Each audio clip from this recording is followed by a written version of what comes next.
Good morning. So today is Sunday, January 27th, 2019. It is a bit of a cloudy, actually foggy day here in Oregon. I live up on a hill, so it is frequently foggy up here, and then you drive down the hill and there's no fog there. So welcome, everyone. And I'm going to just wait for a few minutes to see who's popping in.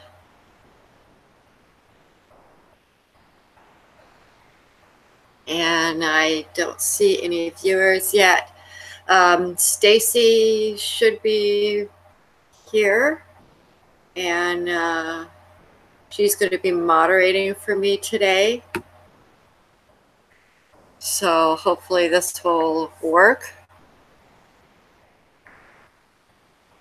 Let me just do some checking here. And I think that's all right. So today, by the way, my name is Suzanne Esch. I am a retired nurse and also a Reiki master and shamanic practitioner. So, and there's Stacy checking in with me. Stacy is going to be the moderator for our chat room. So if we have anybody who is coming in and wants to ask questions, she's going to forward those questions to me. And my cat just popped in to say hello. Are you going to say hi? Can we see you? There she is. This is Hope, and Hope does not like to be picked up. She's a little bit finicky, so I give her space, but she often likes to sit with me and hang out. So I guess she's going to listen to me talk about unity and consciousness and divisiveness. So one of the reasons I chose this topic was we've got a lot going on in the world right now. If you're watching any of the not mainstream media, because of course on the mainstream media we've got a lot of right and left politicking going on, and so that's kind of stressful, and there's a lot going on there, and it's really affecting all of us. But also around the world, if you have tuned in or are able to, because it's not being covered on the mainstream media, there are protests going on, started in France. It is spread now to 28 different countries last time I looked. One of the things I noticed was over the last couple of weeks, I'm seeing less posts from the groups that are protesting in France, and it looks like the mainstream media and Facebook is kind of clamping down on that. So once again, they're censoring and monitoring and trying to keep us from knowing what's really going on in the world. But 28 different countries are protesting now. We've got England, Canada, Sweden, the Netherlands, Belgium, I think Spain, Israel, Australia, New Zealand, Poland. It's just really spreading all across Europe. There is a small group that has started in California as well. And what they're protesting really is the lack of input by just regular common folks in the political arena. And, you know, they vote people in to represent them, but really they end up not doing a very good job representing them, and it's the lobbyists and the big corporations that really influence how the politicians vote, and we're seeing that here in this country as well. I want to talk first about the biggest thing that I'm seeing right now. I want to talk a little bit. I want to do some backtracking on what I talked about last week, because last week I talked about the ego and soul and spirit and who are we. And so I just want to quickly review that. So two of those things are not who we are. Ego and soul is not who we are. Spirit is who we are. And it is that connection to oneness, that connection to source, creator, whatever you want to call it. It doesn't really matter if you call it the Christ consciousness or if you call it the Marys or Allah or Buddha, or you can call it Mickey Mouse for all I care. I don't care. Doesn't matter. So that's who we are. That is our connection. That is what brings us a oneness. This is what connects all of us on the planet.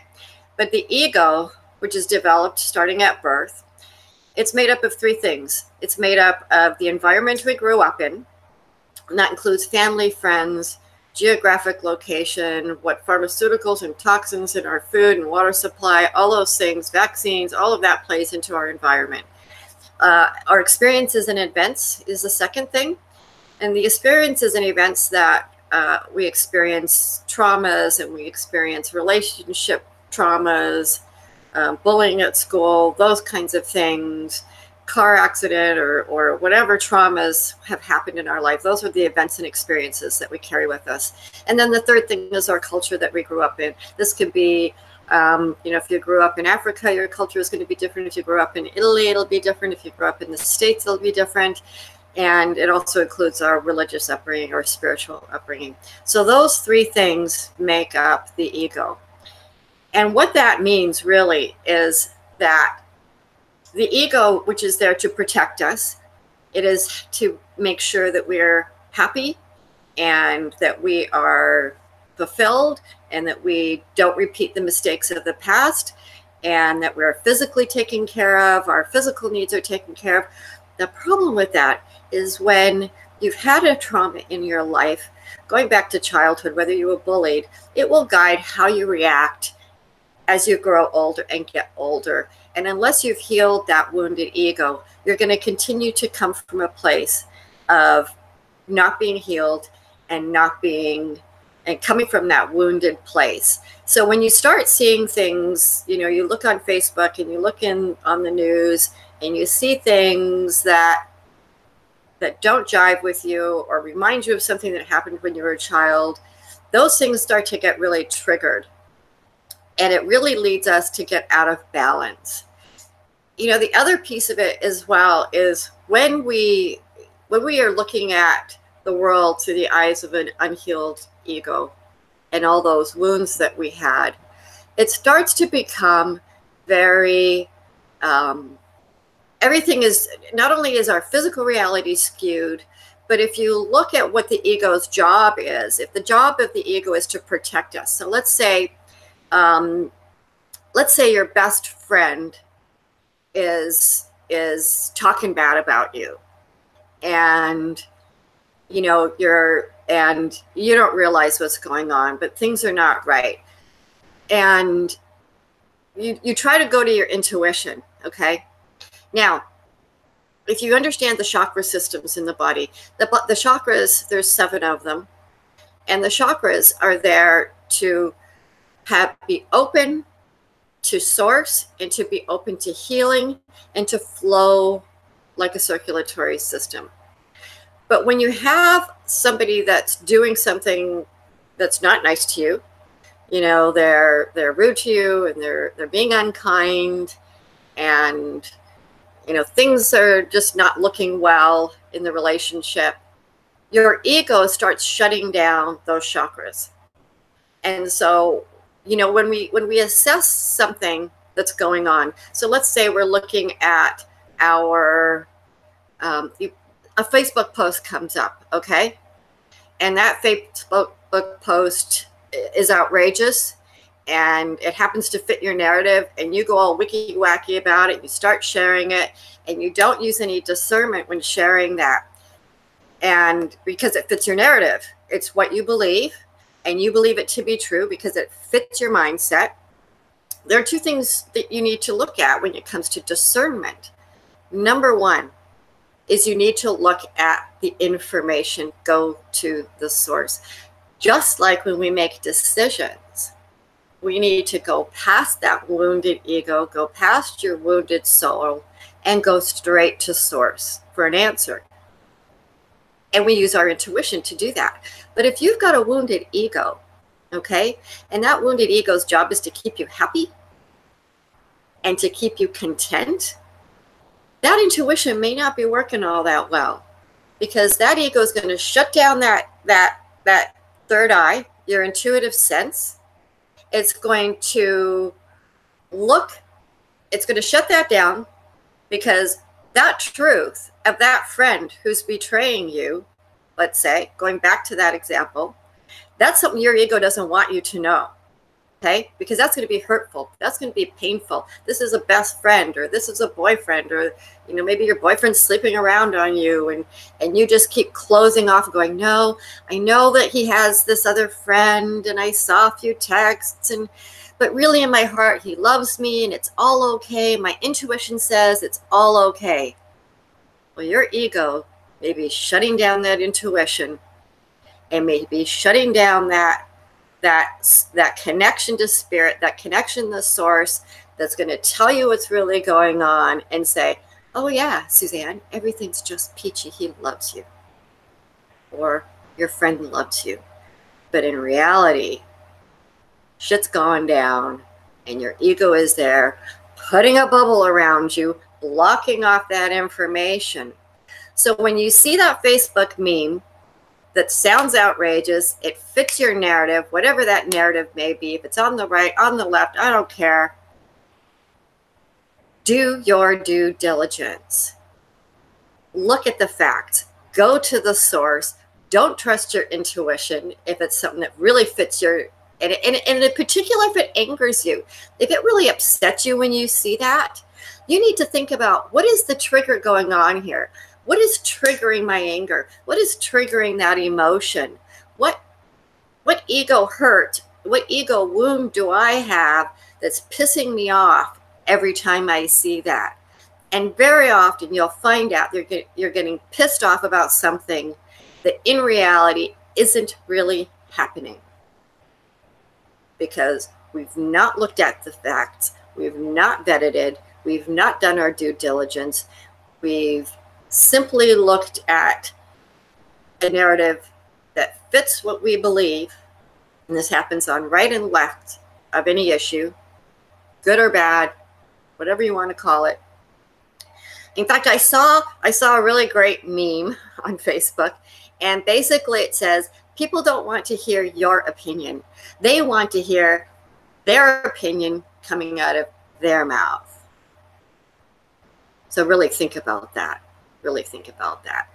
The thing that really came home to me as I was watching Facebook and Twitter completely go insane this last week was a protest that was going on in Washington, or a march, a pro-life march that was going on in Washington. And many of you have probably seen that pro-life. It was these Catholic boys. They were there with their school. They did have chaperones there. They were waiting for their bus to leave. They were exercising their constitutional right to stand up for what they believe. That they are pro-lifers, okay? All good. Then another group came up of apparently Native Americans and started drumming and approaching the boys. And so here's this young man with a Native American beating the drum. And this boy had a smile on his face. Many interpret it as a smirk. Holy crap. The boy smirked. He's 16. He's standing there doing nothing but smiling while this group comes up to him. Facebook, mainstream media, Twitter went absolutely nuts. And, let me be really clear. I have a huge appreciation for Native Indigenous people around the world, a huge appreciation for them. And I would never want to see them put down. Okay? So I want to be really clear about this. So Twitter went crazy, and I haven't even listened to the news for a week. And trust me, I'm a happier person without listening to the news, okay? So as soon as I saw this, I started looking at this really deeply. I went, holy crap, what the hell is going on here? So I started looking at the source videos that were going on, okay? And I watched a good 45 minutes to an hour of different videos showing the whole scene that was going on. And what I saw here was these boys standing there waiting for their bus. This group comes over, starts chanting, starts beating the drums. This one fellow goes right up to this kid's face. It is drumming in the kid's face while he stands there. And he's standing there for a very long time. Now, I don't know if I have boys, okay? For a boy to stand there while someone is drumming in their face and never do anything but just stand there. I mean, I know what boys are all about, and they can get triggered in a flash, right? And all that boy did was stand there and smile. Now, in the background, you can hear people that came up that were filming, or I don't know if they were part of this group, and they were yelling at these boys and saying horrible things, swear words, racial epithets. I mean, it was ridiculous and horrendous. And then the boys started chanting, and it was interpreted and reported by the media that they were saying, build the wall, build the wall. And a few of the boys had the red MAGA hats on, and the media went crazy, and all of the Hollywood elites came out and went nuts about it and just lost their shit. I mean, completely effing lost their shit. I saw tweets on Twitter saying, you know, doxing these boys, giving their full name, address, contact these boys. Here's the school, burn the school down. Have we lost our minds? I mean, seriously, what is going on here? Okay, so I'm getting a little excited. We all need to take a deep breath, and we need to look at the whole picture. We need to go back to when we were in high school. Now, I don't know if they still do this, but when I was in high school, maybe it was a long time ago, we had something called debate club. And we were also given assignments, if you weren't in debate club, to take a position, and you were assigned the position. So it wasn't something that you know, an opinion piece that you believed in. You were given something, and you were asked to defend it. You were asked to research it, regardless of what you felt, to research that and to come across with a narrative supporting that opinion. And we need to go back to doing our due diligence and doing our own research and not believing everything that we see in front of us.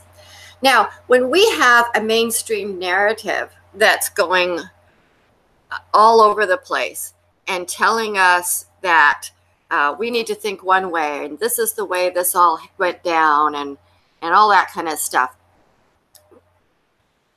we need to I lost my train of thought. I'm trying to keep track of Facebook as well, because Stacy's helping me out and letting me know what's going on sound-wise. Anyway, we need to go back and do that critical thinking. We need to go back and do that that research. And we also need to look at what is it in our own wounded ego that's triggering us. And when things are out of balance on an external world view, I mean, when you look around the world, we've got 28 countries, that may even be more now, who are protesting elitism, who are protesting the political system, who are protesting the people that, the big money corporations and the politicians who are making decisions for the common man. You know, it's the 1% making or even less than 1%, making decisions for the 99% that are not in favor of the 99% of us. We've got a whole world that is completely out of balance. And when the world is externally out of balance, how internally are we out of balance? What's going on with us internally that we are so out of balance? So, you know, I want to talk about some things we can do. You know, I mentioned how one of the things that I did recently, and it was quite some time ago, I had this idea that I would keep everybody on my Facebook. I would be that bright light, bringing all this great information to people, sharing these ideas. And what I got was sometimes crickets, frankly, because I guess people were more interested in what I ate at XYZ restaurant or had for dinner, or what my lovely pet was doing. When I shared important information, what I thought was important information, I'd start getting arguments with people on my Facebook, not so much me arguing with them, but they would argue amongst themselves and just throwing all this negative stuff at me and negative stuff at people that I had on my Facebook. And I really, and they were people that were doing exactly what I was talking about. They were posting memes on Facebook that had no basis in truth, no basis in reality. Nobody checked, nobody did their due diligence, and they went on their merry way. And it was really starting to get to me. So I looked at a couple of things. I said, okay, would I go out to lunch with this person? And do I align with what they believe? And it's not that I wanted to surround myself with people who I align with, but I also had to look at what kind of negative energy was coming at me. What kind of negative stuff was I constantly being assaulted with?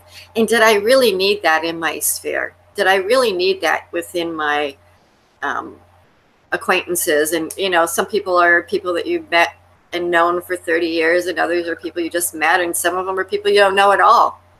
And so I started eliminating people.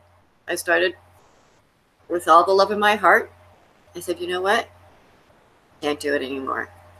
It's my own personal well-being is much more important to me than me trying to change your mind. Because me trying to change your mind is me coming from an ego place. Me trying to bring you an enlightenment that you're not ready for, or bring you an idea that you're not ready for, that all you're going to do is argue and complain and live in your own bubble. You know, you can live in your own bubble, and I send you off with love. And when you're ready, you'll find someone to bring you the answers that you need. But for me, it was just a time sucker. And it was just, and I think that that's, you know, we kind of have to look at that. We really have to look at that. So one of the, I'm just looking at my notes here. When, and by all means, if you have any questions, please post them. I've got Stacy there. So one of the, I talked a little bit about the referendum it's called Referendum Initiated by Citizens. And there's this gentleman called Roman Light. And he posts a lot on Facebook and on Twitter. He lives in France, speaks really good English. And he's posting a lot of stuff. And he really, today he was in England, in the UK, because they're starting to have protests there as well. And it's the Yellow Vest protests there. And he talked about how far away we have gotten from nature, how far away we've gotten from live food, how far away we've gotten from organic, down-to-earth life. And, you know, I felt that was really important to bring that in.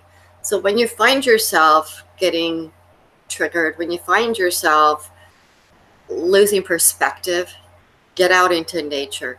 Go hug a tree. I know that sounds really weird, but yeah, go out in nature. Go barefoot in nature. I don't know about barefoot. It's kind of cold out, but and rainy and wet. But you get the idea. It's your connection with nature. That's why I have an indoor space where I now grow. I've got citrus trees over in the corner. Those are strawberries in that big orange thing. I've got a cucumber here. I've got bananas over here. They're very little. I even am growing potatoes. And this is my happy place. I don't know if you can see it, but over here, you can see that big tree, that big plant. That's a big tomato plant. So this is my refuge. This is my nature spot. This is my happy place. And eventually I'll have fresh vegetables here. I have had a bean or two. growing, and you know, it's my happy spot. It's my happy place. It's a bit of nature on the inside, and the energy in this room is amazing. I've got my orchids growing and all that. So bring nature inside. Bring it inside if you can't go outside, if it's raining and wet and snowy. And I also saw something today. It was posted. It was this little girl talking about how we are living our lives inside, and we never let fresh air come in, and everything is closed up, airtight, and all of that. And I remember when I used to go to Europe, I have family in Austria, and they always open the windows. It does every day. They air out the house and open the windows and let the fresh air in. We've literally hermetically sealed ourselves in our little homes, in our offices, with no fresh air coming in.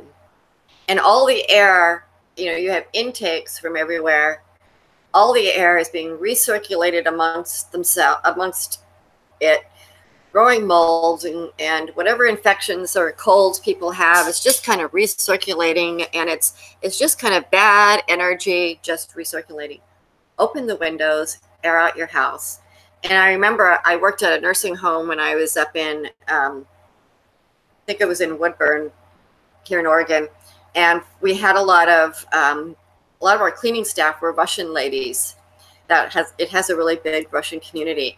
And, you know, we'd have patients in rooms that were having pneumonia, and it was middle of winter, and they didn't speak very much English. They were great at cleaning and all, but they didn't speak much English, and they were opening windows all over the place, and people were freaking out.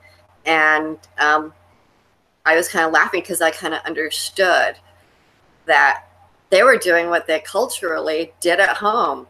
They aired out their homes. They brought fresh air back into the house, back into their homes. And in fact, I have I found this at I think it was the library at the college where I went to nursing school. And in that college, they talked about, I found the original book, not the original, but one of the first printings of Florence Nightingale's books on health. So it was written, you know, I think she was around during the Boer War, which was, you know, late 1800s. And that's one of the things she talked about, bringing in the fresh air, open the windows. And she was kind of the pioneer of nursing, talking about cleanliness. Back then, you know, cleanliness was not next to godliness. People didn't bathe very often. And so she brought a lot of those kind of healthy things. And she talked about bringing that nature inside, and bringing that fresh air inside, that it was really good for people. So, all right. So I'm going to talk about some of the things that maybe I'll talk about that. Focusing. So when there's a lot of, there's been a lot of, in the UFO community as well, there's been a lot of back and forth. You know, one researcher is dissing an experiencer for their experience, and people, you know, there's all kinds of false information going back and forth in that community as well. And what I really kind of look at is the message, not the stories, because to me the stories are not as important, especially when there's no evidence. They might be great stories and they might make a great sci-fi, but what's the message that they're trying to get? If their message is, I am right and everyone else is wrong, you know, I think we got to look at that. Where's that ego coming from? Are they upset because these experiencers with no evidence are coming up with these fantastical tales, which are unbelievable? And they're unbelievable. But I'm really kind of looking at what's the message? What's the message? So I think that's really important. So I think what I'll do now is if anybody has any ideas or any questions, please let me know. I'm happy to expand on anything. I'm going to talk a little bit about some of the future shows that I'm going to do. I have a list. So next week, what I'm going to do is I'm going to share a process with people. When I was taught this by Holly Marie, it was called sand painting. And so sand painting isn't really sand painting. And so I'm actually kind of renamed it as the emotional healing circle or emotional healing process. And so it's a process by which we can really look at a situation, identify the emotions that we have hooked into it, and then taking that emotion and flipping it. And I've actually done a PowerPoint on it. So my next challenge will be getting my PowerPoint going with YouTube. That'll be fun. The PowerPoint was really easy.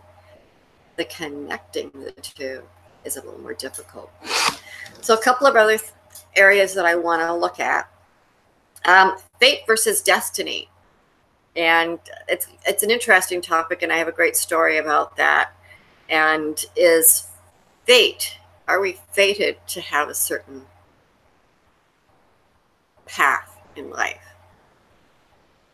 And then talking about aspects of karma, talking about chakras, talking about service to self and service to others. I want to do a big talk on what is shamanism, what exactly is that. And then that one I'll be talking about the Caro and the native indigenous people in South America and their practices. And then I want to do one about despachos. And this will be kind of a demo thing. So a despacho is really a, they're actually very beautiful. You take paper and you put a whole bunch of ingredients in it, and then you go ahead and with intention and put your prayers and intentions into that, and then it'll help. It can be done for very, very many reasons. Okay, so I do have a question here. Do you think that only when you learn to love yourself, you are then able to love unconditionally? And that's from Jimmy and Mika. Oh my gosh, yes, absolutely, absolutely. You know, if we don't love ourselves, and this is a really hard one, because there's a lot of things I don't like about, I could say that I don't like about myself. And I think, you know, one of the emotional wounds that we carry from childhood is your parents telling you, you know, why didn't you get an A instead of a B? Or you're, you know, implying that you're stupid. Or, you know, I know when I was a kid, I pretty much in my father's eyes couldn't do anything right. And so and for the most part wasn't allowed to do anything. And so I really kind of grew up not liking myself. And then on top of it being teased at school and those kinds of things. And the other piece that really goes into this as well is that we need to learn to forgive. And the first person you need to learn to forgive is yourself. We have all done things that we, in retrospect, think, well, I could have been doing that a little differently. And so I think that's really important, that we really learn to forgive ourselves first. You know, when you go on an airplane and they give you that instruction, you know, the oxygen mask comes down. I mean, I have my own feelings about airplanes. If that oxygen mask comes down, you know, thinking kiss your ass goodbye. But they always say, put your mask on first before you help another person. So you've got to help yourself.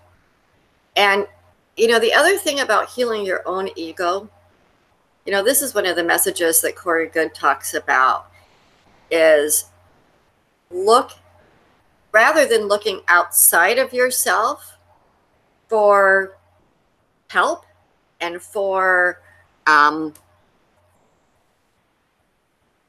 looking outside of yourself for answers and looking outside of yourself for salvation, you know, much like, you know, the Christian religions, the dogmatic ones, talk about not that Jesus will save you. And although I believe in the Christ consciousness, I don't believe it in that way. But you really need to do the work yourself. All the prayer in the world. So if you look at it this way, I have a friend, hang on, I need a drink. I believe very strongly that spirit comes, and spirit can be your higher self. It could be the Christ consciousness, it's the higher self. We're all from source, so it's really just a part of us. So whether you attribute it to an archangel or, you know, a Palladian or whatever, it's really part of you as well, in a higher self. And I really strongly believe, and I've seen this many, many times with people in the hospitals and people who have got illnesses, or, you know, they're on the 3rd or 4th stroke now. And I really feel like those are instances where spirit is tapping you on the shoulder and going, hey, I got something you need to pay attention to. I got something you need to pay attention to. And if you're not listening, and if you don't get it the first time, it's going to come up and really whack you. You know, I had this lady that I worked with doing Reiki, and she was on her 4th stroke.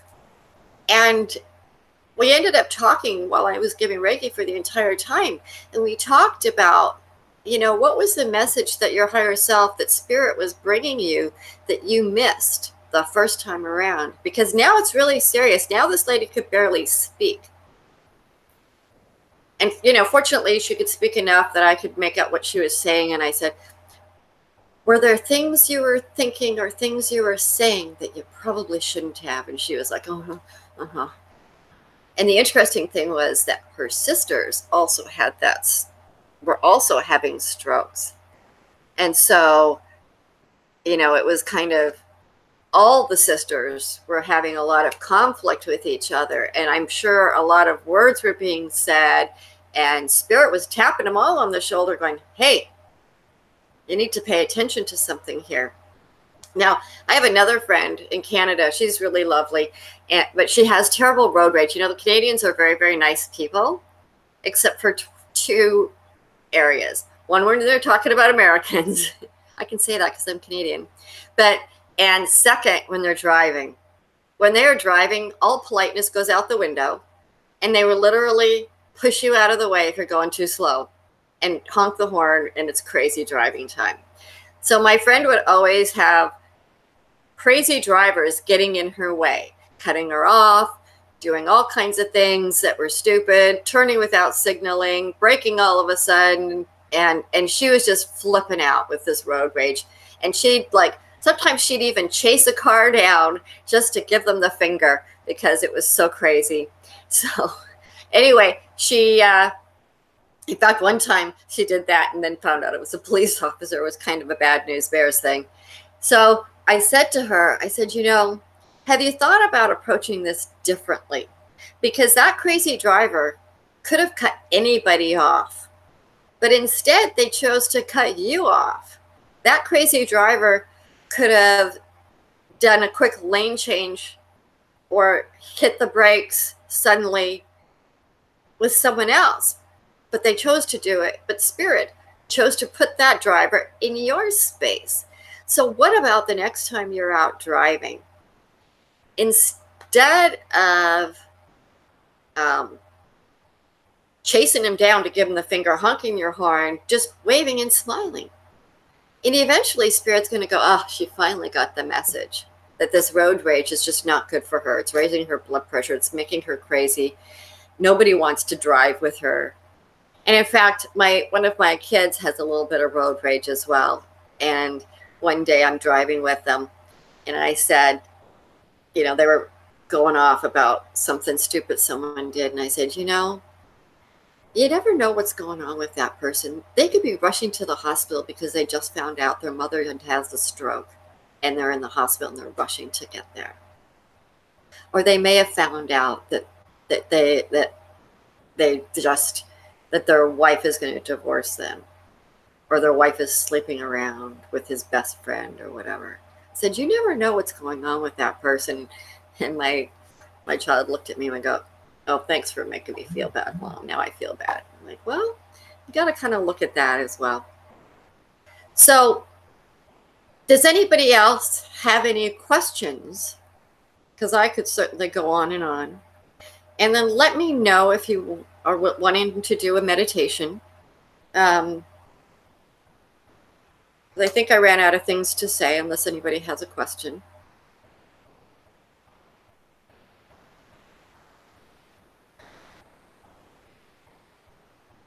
I think Stacy is sending me a message.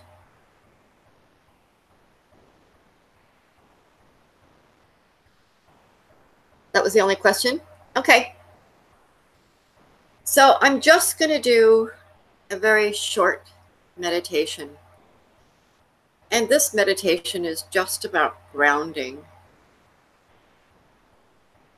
and bringing back that balance.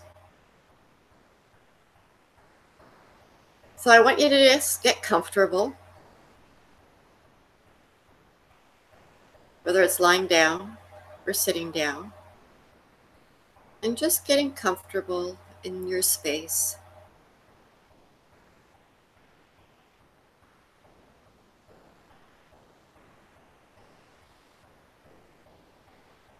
I'm sorry, excuse me. So I want you to take some deep breaths. You're going to be taking 3 deep breaths. You'll be taking a deep breath on a count of 4. And then you'll hold for 4. And then you'll exhale for 4. And whenever we hold that breath, it's increasing our connection to Source and to Spirit. So taking that first breath, inhaling, 1, 2, 3, 4, hold, 2,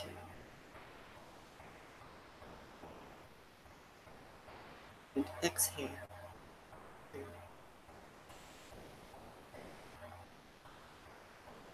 And inhaling again, 2, hold, 2.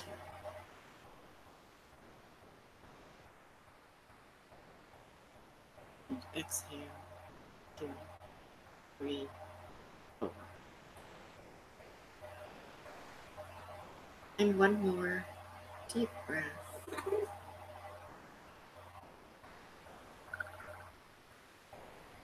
And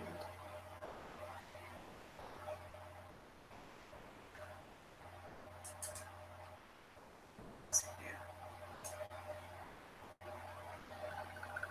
So I want you to imagine yourself in a beautiful garden, feeling the soft green mossy grass beneath your feet. Soft and a beautiful luscious green. And in that garden are all your favorite flowers. And it's a magical garden that has no seasons. So every flower that you can imagine can be there growing together. You might have roses of every color.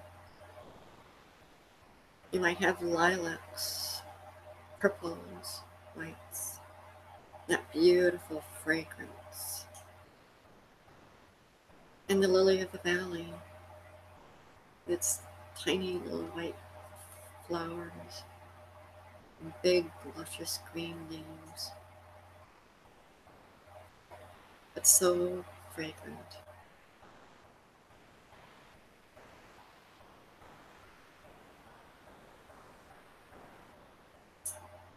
And at the back of your garden is a path.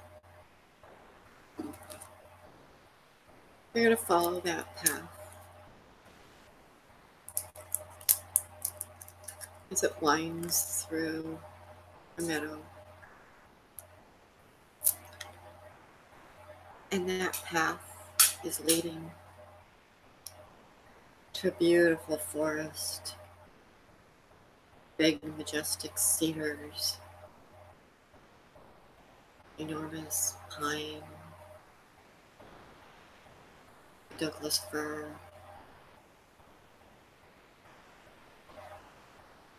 and huge oak trees. And their leaves gently blowing as the wind comes through. And that blue sky with the sun shining down, bringing and shining and dappling along.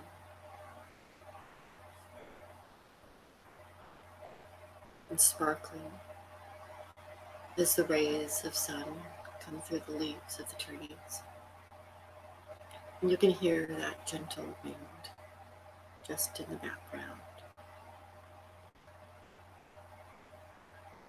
And as the birds are chirping, singing amazing songs, each one different, and each one just for you. Continue to follow that path. And in the distance, you hear a stream and the water that's going over the rocks is gently flowing. As you follow that path, the sound of that stream gets louder and louder.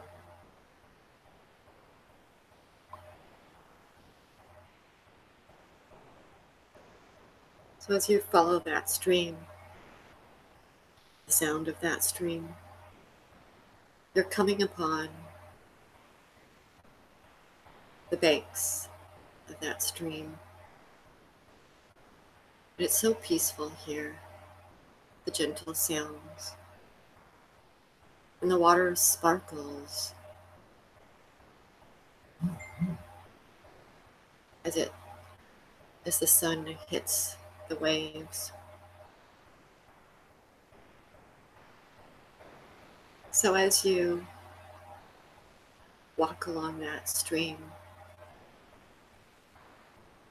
you find a soft patch of grassy area. Go ahead and sit down there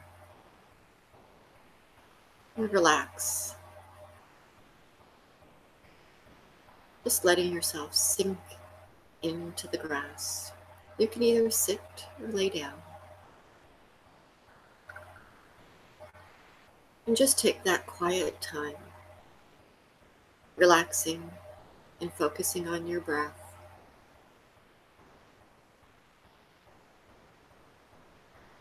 And we're going to do some grounding into Mother Earth. So as you sit there or lay there, I want you to imagine a deep red beam of light coming up from the center of the earth, from Pachamama, and the earth coming all the way up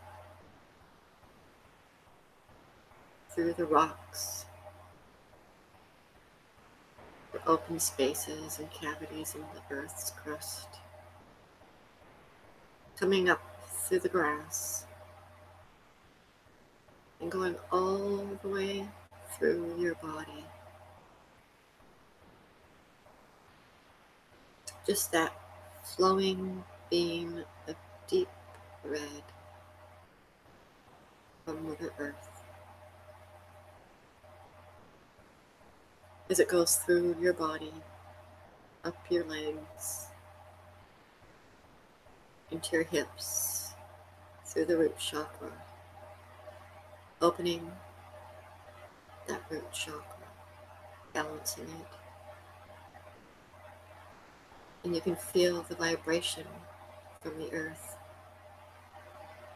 and the energy from Mother Earth as it goes through the sacral chakra, opening that chakra, increasing its connection to spirit, healing as it goes on its way up through the solar plexus, mixing with the yellow. That beam continues up each chakra as it opens, moving clockwise,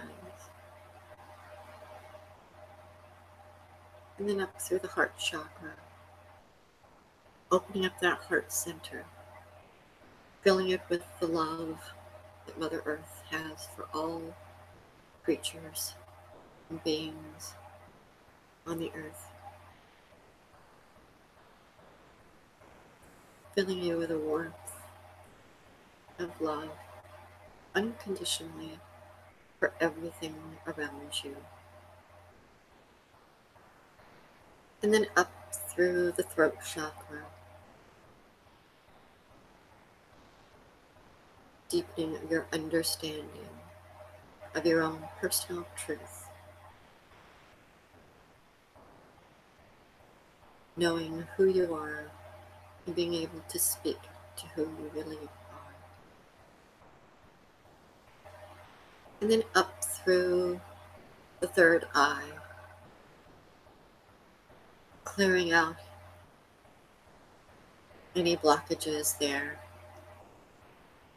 as it moves through the crown of your head, opening up the crown chakra like a beautiful opening lotus.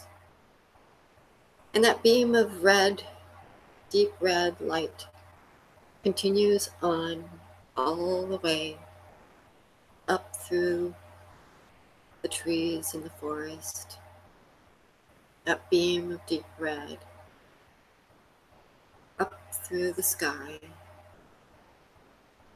through our atmosphere, through our solar system.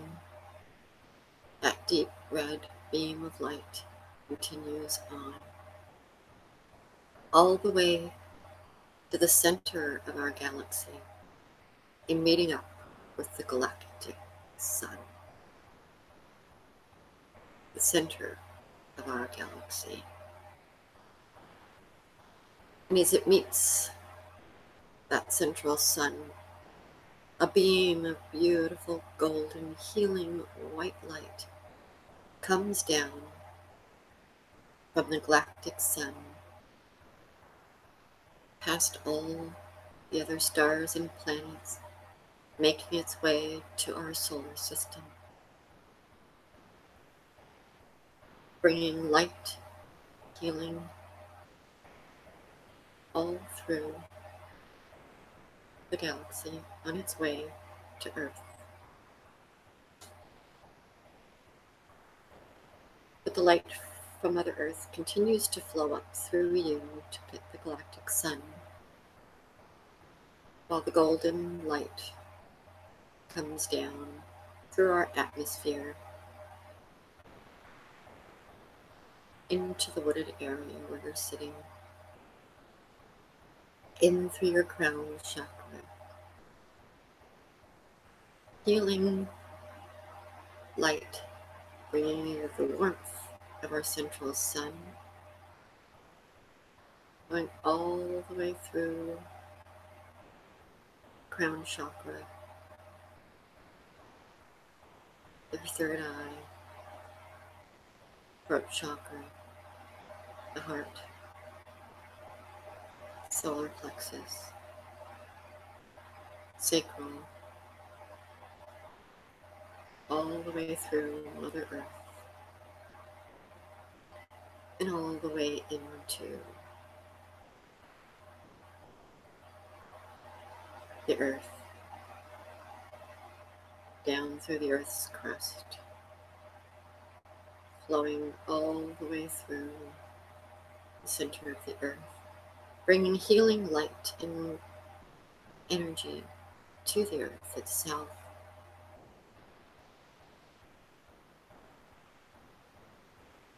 And go ahead and keep that flow going for just a little bit.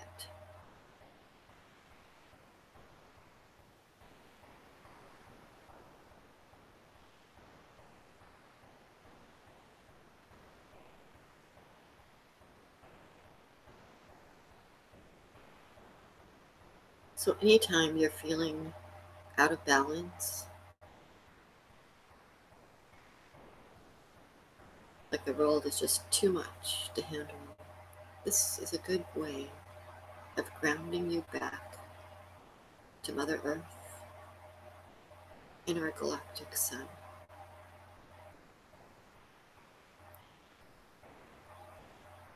And take a second to rebalance, stretching, standing up,